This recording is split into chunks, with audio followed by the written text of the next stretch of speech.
अस्सलाम वालेकुम नाजरीन, मेरा नाम आकिब है और आप देख रहे हैं मेरा YouTube channel AR journalist. Pakistan stock exchange पर आज दहशतगर्दों ने हमला कर दिया है। 2 हमला आवरों की इमारत में मौजूदगी की इत्तला है। फोर्सेस और दहशतगर्दों में फायरिंग का तबादला जारी है। तफसीलात के मुताबिक सुबह सवेरे शहर कायद से अफसोसनाक खबर सामने आई है।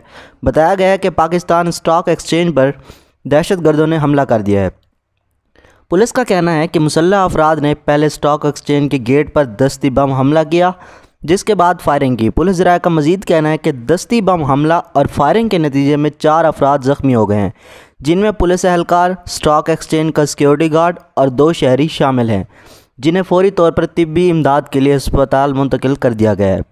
पुलिस ज़राए का कहना है कि 4 मुसल्लह अफराद स्टॉक एक्सचेंज में मौजूद हैं।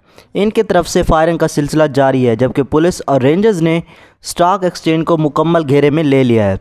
पुलिस हुकाम का कहना है कि सिक्योरिटी एहलकार स्टॉक एक्सचेंज में दाखिल होने की कोशिश कर रहे हैं।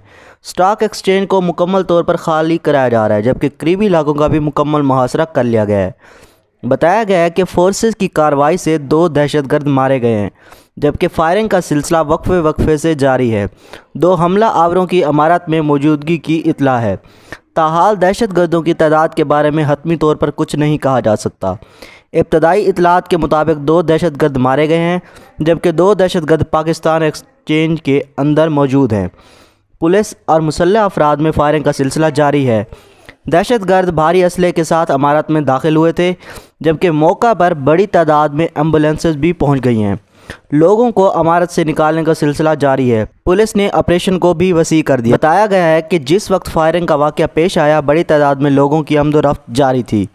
दोस्तों, आज के लिए इतना ही। मज़ीद वीडियोज़ के लिए हमारे चैनल को ज़रूर सब्सक्राइब कीजिएगा। अल्लाह हाफ़िज़।